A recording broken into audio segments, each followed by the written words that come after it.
Star hospital సుఖీభవకు తిరిగి స్వాగతం. Powered by AgriGold ఆయుర్ సుఖ మల్టీ స్పెషాలిటీ ఆయుర్వేదిక్ వైద్యాలయ.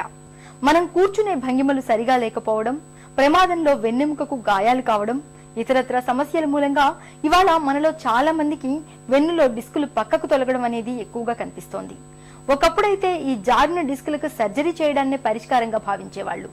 ఆధునిక వైద్యంలో కీ హోల్, పిన్ హోల్ వంటి కోతలు లేని సర్జరీలు అందుబాటులోకి వచ్చాక జారిన డిస్క్ కు చికిత్స చేయడం అనేది ఇప్పుడు చాలా తేలికైంది. ఇప్పుడు తాజాగా హైడ్రో డిస్కెక్టమీ అని ఒక కొత్త పద్ధతి అందుబాటులోకి వచ్చింది. ఉప్పు కలిపిన నీటిని డిస్క్ లోకి ఎక్కించడం ద్వారా జారిన డిస్క్ ను సరిచేసే అధునాతన చికిత్స గురించి డాక్టర్ని అడిగి ఇప్పుడు తెలుసుకుందాం.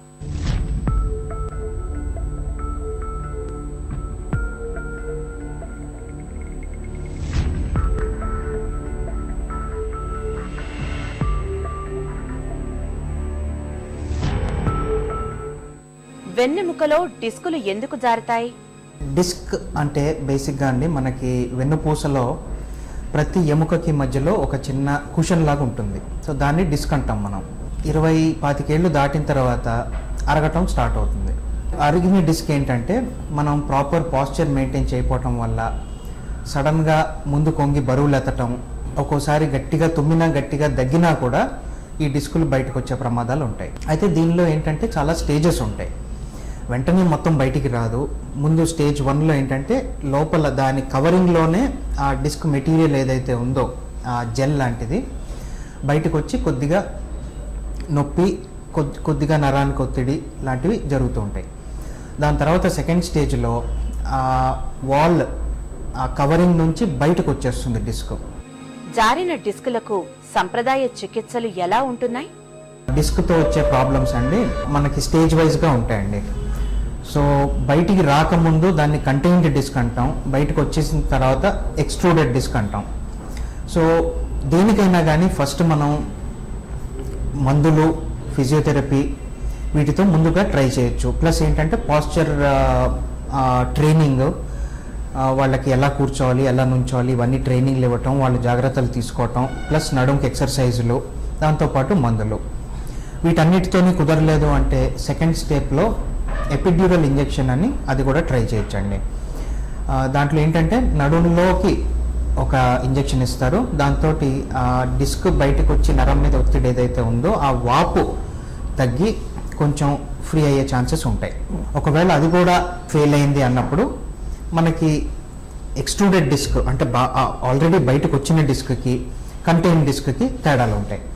ఎక్స్ట్రూడెడ్ డిస్క్కి మనం కన్వెన్షనల్ సర్జరీలు చేస్తుంటాం. Micro discectomy, open discectomy, endoscopic discectomy ఇలాంటి వేరియస్ పద్ధతులు ఉన్నాయి. అండ్ కంటైన్ డిస్క్కి ఇన్ని రోజుల దాకా సరైన ట్రీట్మెంట్ పద్ధతి లేదండి. అంటే దాంట్లో మళ్ళీ 2 స్కూల్స్ ఆఫ్ థాట్స్ ఉన్నాయి.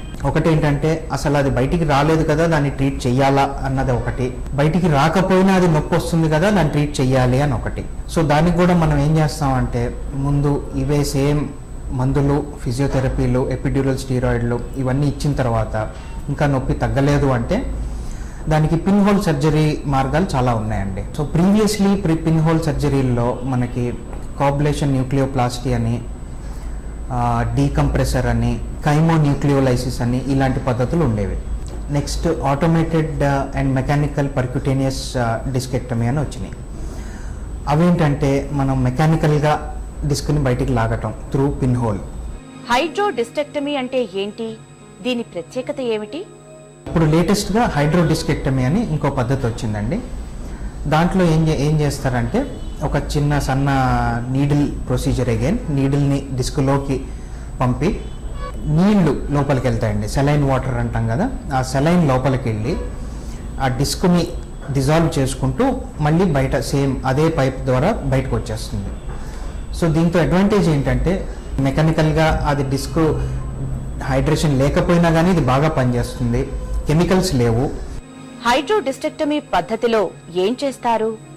హైడ్రో డిస్కెక్టమీ ప్రొసీజర్ అనేది మనం మామూలు ఆపరేషన్ థియేటర్లోనే చేస్తామండి, under very sterile conditions.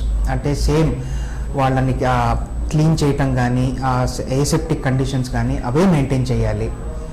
And then పేషెంట్ని బోర్లో పడుకోబెడతామండి. ఎనెస్థీషియా ఇవ్వం పేషెంట్కి.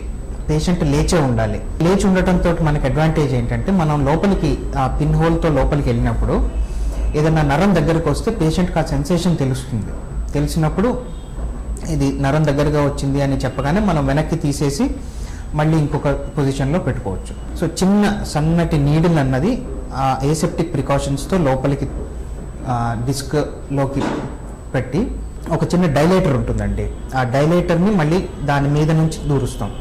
సో ఆ డైలేటర్ ఏం చేస్తుంది అంటే యాన్యులస్ ఆర్ ఆ డిస్క్ వాల్కి ఉన్న ఫైబర్స్ని కట్ చేయకుండా కొంచెం ఇలా పక్కకి జరిపేసి దానిలోంచి లోపలికి పోతుంది.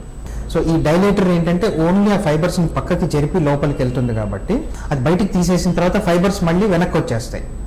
సో అక్కడే మళ్ళీ డిస్క్ బయటికి రావటం అన్నది ఛాన్సెస్ చాలా తగ్గిపోతున్నాయి మనకి. సో ఆ డైలేటర్ పెట్టి క్యాన్యులా పెట్టిన తర్వాత ఇందాక అనుకున్న మెషిన్ అది కూడా చిన్న నీడిల్ లాగే ఉంటుంది. అది లోపల పెడతాం.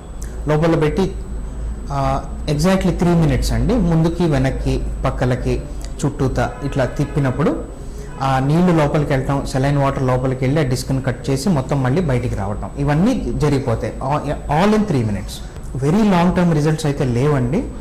బట్ ఉన్న రిజల్ట్స్ మనకి మీడియం టర్మ్ రిజల్ట్స్ దాకా ఏంటంటే రేట్ ఆఫ్ డిస్క్ హెర్నియేషన్ అంటే మళ్ళీ డిస్క్ బయటికి జారి రావటం అన్నది ఈ పద్ధతితోని చాలా తక్కువ రేట్ అండి. వేరే పద్ధతులతో కంటే ఈ పద్ధతి సేఫ్. ఎలాంటి డిస్క్ సమస్యలకు హైడ్రోడిస్టెక్టమీ బాగా అనుకూలంగా ఉంటుంది? ఇది మనకి కంటైన్డ్ డిస్క్లు అండి. అంటే stage 1 or up to annular stage 2 అక్కడ దాకే పనికి వస్తుందండి. ఒకసారి మొత్తం డిస్క్ బయటకు వచ్చి ఇంకెక్కడికో పోయింది, లేకపోతే ఫ్రీ పీస్ బయట పడుంది అన్నప్పుడు దానికి ఇది పనికిరాదు.